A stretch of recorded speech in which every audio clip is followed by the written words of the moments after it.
Hi, how are you? Okay, here we go. This might be unpopular opinion or topic of conversation to be had, but I'm going to be chatting with you today about what happens to your body when you are drinking wine. Actually, alcohol in general. So here's the first thing that I want to say. Number one, thanks for being here. I am Jenn Pike, functional medicine diagnostic nutritionist and a women's health and hormone expert. Let me take you back. It's to my mid 30s when alcohol and my body started to disagree. Let's call it a disagreement. And I don't know about you, but I would start to notice in my mid 30s that when I would have a glass of wine that I would get flushed, I would get congested, my sleep would be really crappy. I also would start to notice things like it was the only time my body temperature was not well regulated while I was sleeping, and I definitely didn't wake up feeling rested the next day. I also started to notice things as I got closer into my 40s, and I'm in my early 40s now. It would take fewer drinks in order for me to actually feel the impact of the alcohol. So I used to be able to have 2 or 3 glasses and be totally fine. I was finding it difficult to get through a glass. And let's actually start off by even talking about and distinguishing what a glass of alcohol is, because as I'm taking you through the top 10 ways that alcohol can actually be harmful for our bodies as women overall. And we are not just talking liver. That is like one tiny aspect of what we're going to be talking about today. The first thing to understand is what you actually frame in your mind as being a serving or a glass of alcohol. What I do know is when you go to a restaurant or you are serving yourself a glass of wine, it's 2 very different experiences. When you're serving yourself a glass of wine at home, you're like, oh, this is how much room is left in the wine glass. That's how much wine I'm going to put in there. It's a serving. I'm having a glass of wine. When you go to a restaurant, the menu will oftentimes ask you, would you like a 5-ounce glass or a 6-ounce glass or maybe an 8 or a 9-ounce glass? A true serving of alcohol is 4 ounces. So like 4 jigs wine over top. Most women that I know, most people that I know are having double that amount in 1 glass and calling it a glass. So now if you're having 2 of those home brew glasses at home, you are essentially having in the upwards of almost 4 actual servings of wine or alcohol of choice in that 1 glass. So I want to just kind of lay it off like that. Now, let's go into, there's 10 different areas that alcohol, specifically wine we're talking about today, can really impact your health and your hormones as a woman. The first one is lifespan. So when you take a look into some of the latest research, which let's be honest, a lot of the research when it comes to females being incorporated into the research is still lacking. We've only actually been included in majority of the medical literature and research looking at anything across the board that impacts our health since about the mid 90s. So we are still only a few decades into understanding the long-term impacts. But what we can see is that people who are drinking continually, could be a glass a day, could be 3 or 4 glasses or 5 a week, compared to those who are not drinking alcohol or are only having it at a special occasion every once in a while, lifespan is definitely impacted. So after the age of 40, the stats in a publication that was released in 2018 that was also part of a study that came out through JAMA said that over the age of 40, every extra drink of alcohol is robbing you in the upwards of 30 minutes of lifespan. Now, we think about 30 minutes period of time, like it goes by like that, no big deal. But if this is a habit that you have got happening in your life every single day or multiple times in a day, then obviously that is going to stack over time. The second area that this can impact your health is with your fertility. So most definitely in clinical practice, we see that women who have a higher intake of alcohol have more painful periods, heavier periods, irregular cycles, the actual quality of the period itself is not fantastic. PMS can definitely be higher, breast tenderness, mood swings, headaches, those types of things. And it can also actually impact the health and the quality of your ovaries, of your eggs, of your follicles, and all of the chemical hormone messengers that are communicating with one another. So if becoming pregnant, conceiving, carrying a baby full term, having a family is something that is important to you, you may want to reconsider how much alcohol it is that you're bringing in. And this would also go for your partner as well. So if your partner is a male and you are trying to get pregnant, there's also direct correlation in terms of his sperm motility, in terms of his sperm health, sperm amount, right? Sperm count, production, all of that as well too. So it may be something that you consider as a couple. The third thing is leaky gut. So when we talk about leaky gut, what that actually means is that the junctions in the gut lining that are supposed to be quite tightly meshed, preventing foreign invaders from coming in and things moving on out, they start to become broken down. They become vulnerable, they become deteriorated, and now the body is allowing things to come in that shouldn't be, things to get out that shouldn't be, and this signals off to the immune system. And so you can end up having more food sensitivities than you would desire. The immune system itself becomes oversensitive. This is oftentimes a lot of what is happening behind the scenes with various autoimmune conditions is that, and again, decades of research going into the gut, but there is so much more to learn in terms of the microbial ecosystem that is happening in there. What we do know with certainty is that your actual gut lining, that beautiful mucous membrane, that secretory IgA, is really helping to keep things in there and keep things sealed and healed in a way that what comes into your body is getting fully digested, broken down, and is not creating these false alarms going off in your body where then your immune system has to come in and has to respond. The other thing that happens behind the scenes from this is that is exhausting for your body. It's like it's always waging a war, and it's like, oh my gosh, we have this other inflammatory thing that's going on over here,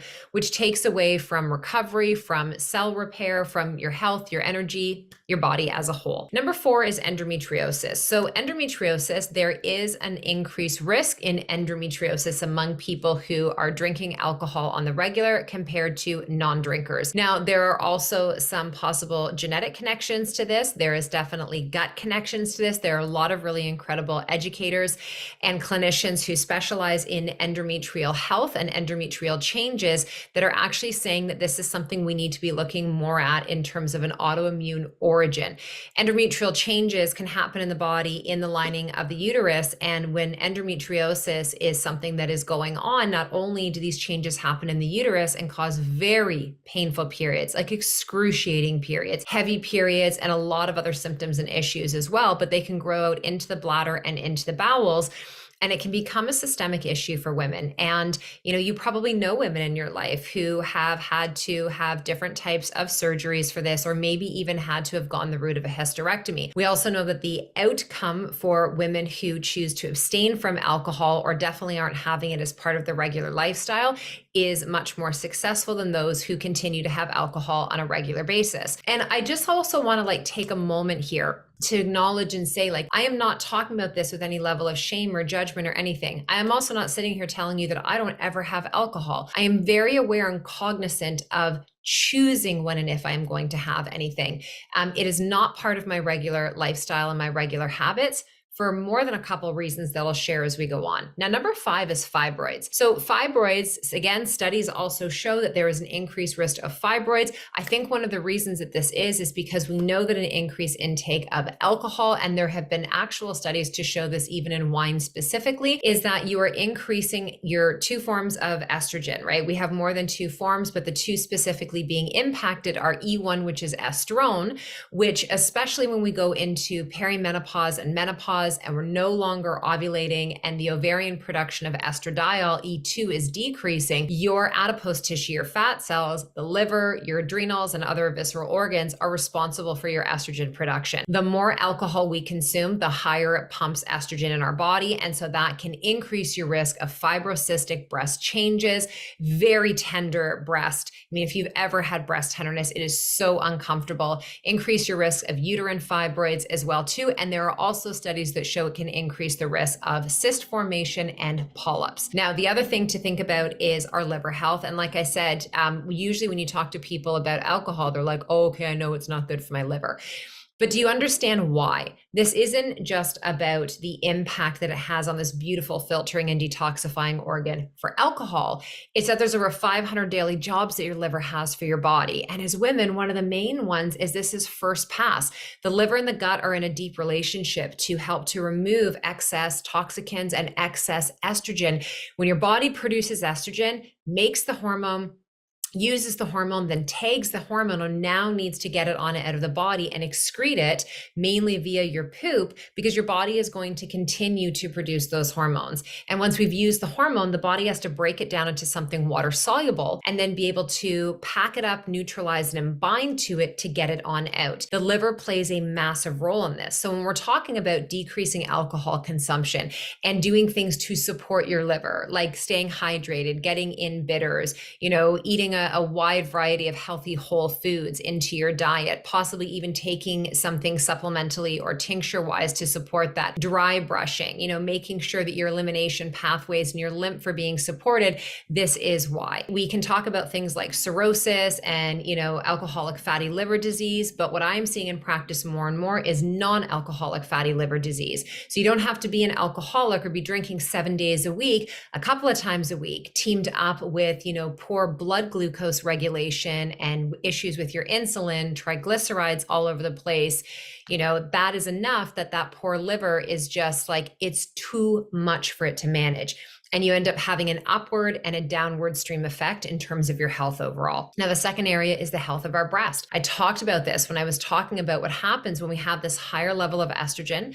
If the body overall is being taxed, let's not kid ourselves here. Alcohol is a drug. We talk about things like cigarettes, cannabis, and, street drugs and cocaine and all of those other things. And we look at that and be like, ooh, bad drug. And yes, things like cannabis and marijuana are legal now. Alcohol and cigarettes, they're legal. You just need to have ID to go and purchase it. But these are drugs, and alcohol is no different. And some people can't manage those. Also, if you're somebody who has a very high histamine intolerance and histamine response, alcohol is not going to feel great in your body. Anything we're bringing in that is producing inflammation, that is increasing cytokine action, that is increasing prostaglandin activity, not going to be fantastic for the body. Our breasts are mainly made up of fat tissue, of adipose tissue. Toxins love to hang out in lipid fatty cells.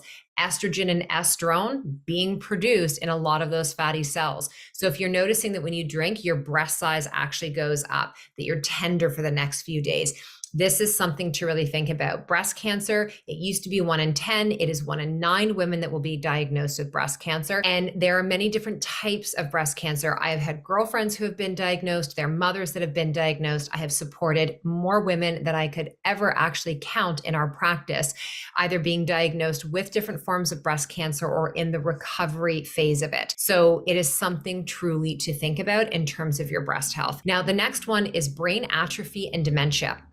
My mother-in-law, my husband's mother, was diagnosed with dementia very early on in her 50s, went through menopause, thyroid hit the floor, was told, this is normal. This is what happens when you go through menopause. You're going to forget things, your cognition's not going to be as sharp, memory, all of that.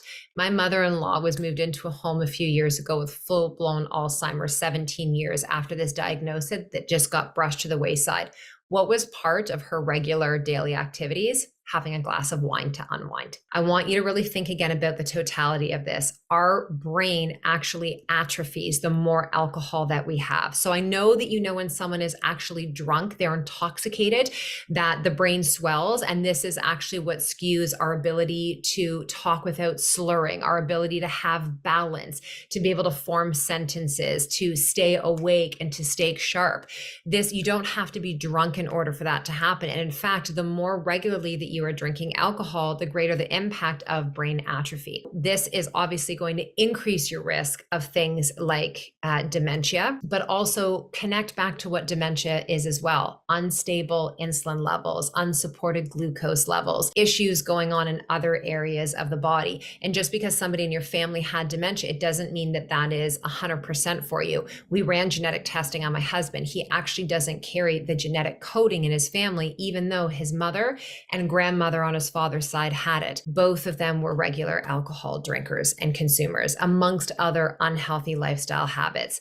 It's important for us to recognize that, having a glass of wine every once in a while, no big deal. But if this is the thing that you are numbing out your day with at the end of the day, this is how you connect with others. This is how you socialize. This is how you drop your shoulders to be with your partner.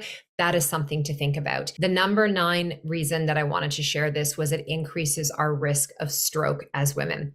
And There's other contributing factors to stroke, and God forbid that that were to ever happen. You want to make sure that your body is as healthy as possible otherwise, so that your recovery could have a better prognosis and be that much stronger. The other thing is our microbiome. So I talked about leaky gut. The amount of alcohol that we bring in massively impacts the ecosystem that is our microbiome. We are more pathogens and more bacteria and more viral, components than we are human cells and DNA. And again, we know a ton right now, but we are still at like the precipice of learning the true totality of the gut microbiome. This is where your immune function lives. This is where neurotransmitters are produced and live. This is where all those chemical messengers between your hormones and your brain and your gut are all connecting. So you may have heard sayings like leaky gut, leaky brain. There is an axis that is shared between these 2 points. And so if you're suffering from depression, from anxiety, mood instability, we can't ignore what's going on in the gut. What happens a lot of the time when we feel anxious, when we're exhausted, burned out, we're sad, we're happy, we will reach for things like alcohol. And this is one of the main reasons, my husband and I had to have this conversation many years ago when we had our children who are now teenagers, which is when you have teenagers, again, where the alcohol conversation comes up. We both grew up in homes where alcohol was on the table all the time. If there was a celebration, bring out the alcohol. If something was bad, bring out the alcohol. If it was 5 o'clock somewhere, bring out the alcohol. If it was just so ubiquitous with life, daily living, celebrating, commiserating, all of the things, feeling indifferent, compensating.